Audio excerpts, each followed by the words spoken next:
Kicking off with our second to last region is East Asia. So, this is the last chunk of Asia. And remember that this is another distinct area. We have some very distinct cultures here. We have religions we haven't seen before, like Shintoism. We also have Buddhism that is widespread.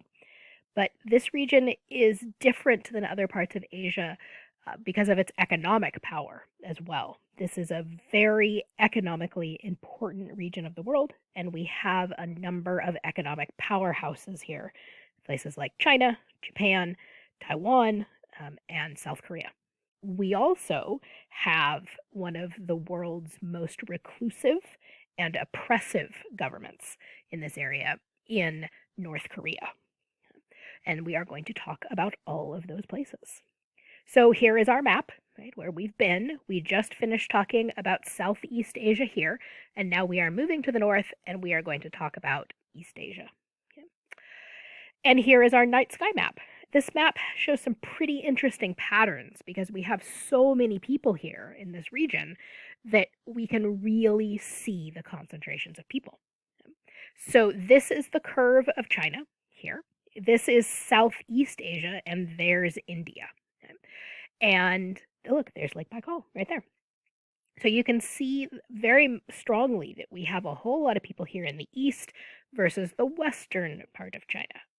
We have a huge number of people throughout Japan, especially here in the south. This is the island of Taiwan, and look at that pattern. Can you see the spatial disparity there? We have a huge number of people who ring the west coast, but there are far fewer people here on the east coast. And that's because there's actually a low plain here. There's a low-lying plain on the west side of the island, but on the east side of the island, it's very mountainous. So you can see how the population follows the topography. And then we have this area right there. Look at this. This is two separate countries. Here's one in the north and one in the south. That is North Korea and South Korea. And look at the difference between them. Isn't that amazing? There's so many more people with electricity, with a huge amount of development here in the south. This large cluster right here, that is the capital of South Korea. And then this is North Korea. And we will talk about that disparity. We will talk about other ways that it shows up when we talk about North Korea, which we're going to do in the Zoom session. And then you can always ask me questions. Okay? So we've got some pretty interesting spatial patterns of clusters of population here. This is overall the world's most populous region. There are more than 1.5 billion people here, and there are 1.3 billion just in China. So we've got the world's most populous country here. But we don't know how much longer China is going to be the world's most populous country. Because, as we talked about briefly when we were talking about South Asia, India's population is growing much faster than China's population is. China implemented some very strict controls about population in the late 70s, and we will talk about that when we talk about population, which I think will be the fourth part of these lectures. Okay, so at the moment, China still has the world's largest population, but probably not for all that much longer. But we have this huge number of people where when you've got 1.3 billion people, cities that have multiple millions are suddenly small cities, right? That's just kind of an amazing scale shift. And the four provinces that are around Beijing, Beijing is over here in the northern part of the country. The four provinces that are immediately around Beijing, the capital, have more people than the entire United States. How's that for a statistic for you? There are more people in just that little area, those four provinces around Beijing, than there are in the US. So we also have a really strong pattern, which you can see in this map. The darker the color, of course, the higher the concentration, the higher the population density. We have a pretty strong pattern here between the eastern part of China along the coast and the western part of China, which we already talked about some. And you can see it on this map as well. 94% of the population lives on the east side of that yellow line. The vast majority of the population lives over here towards the coast. And we have some of the largest cities in the world along this coast. There's far, far fewer people in the western part of the country. We have some other divides in this area. This is an area that is politically and economically divided. We have capitalist economies that tend to be democratic with free and open elections in Japan, South Korea, and Taiwan. Hong Kong also, but Hong Kong is a special case, and we'll talk more about it. Okay, so we've got capitalist economies that tend to be democratic. Then we have the communist or command economies. Okay, communism is an economic system that goes with command economies. In a command economy, the government says what is going to be produced, how much will be produced, and what it will cost. And that is still going on in China. It's going on even more so in North Korea. North Korea is a very difficult country to explain, but we will try to do that in the Zoom session. So we have these political differences where both China and North Korea are far more controlling of their population. They have far more control on the economy. There are large human rights issues in both countries. And then we have the other countries like South Korea, Japan, and Taiwan, where we have much more open and free countries, elections, and economies. Okay? So we've got politically and economically divided areas. So let's label a few things here. We are going to label countries now, and then in the next section, we will label some bodies of water to lead into talking about geopolitics. So make sure you don't put your map away. So there are fewer countries in this area than we've seen in the last few. And part of that is because China is just so large and so dominant that it takes up a large chunk, kind of like how Russia did when we were talking about the Russian domain.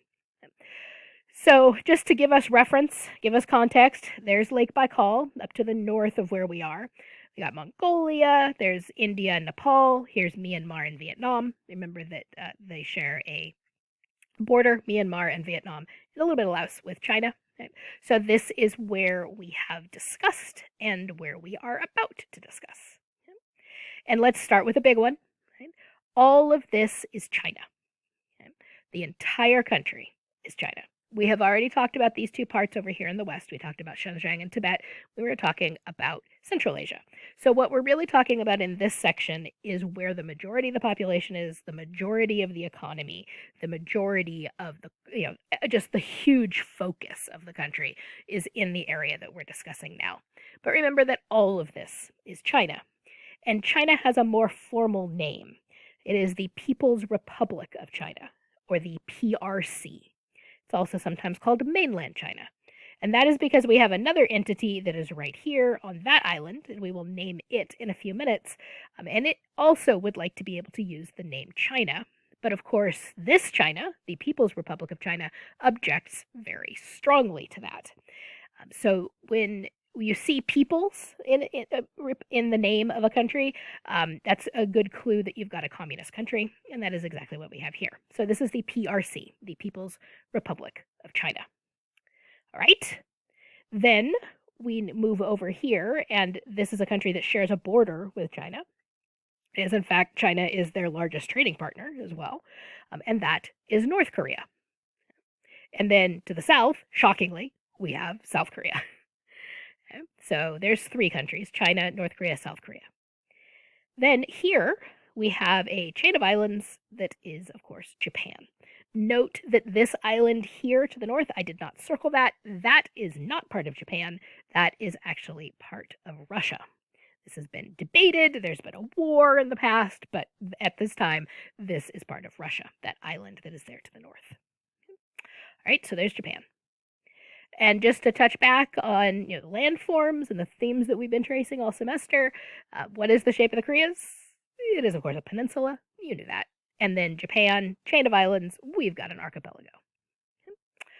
Moving to another island, and this is really just a single island, that is the country of Taiwan. It would like to be known as the Republic of China. Okay? The ROC. There is no people there. This is not, well, there's no people in the name. There are, of course, people on the island, but there's no communist link here. Okay, this is an island that ended up being taken over by nationalists from China. There was the Civil War in China after World War II in leading into the 1950s. There was the communist side and the nationalist side who did not want to be communist. Mao Zedong and his communist army won, and the people who were in charge of the nationalists and had been fighting him fled to Taiwan and they took over there. Um, and so they would really like to be considered China as well. They consider themselves the true China.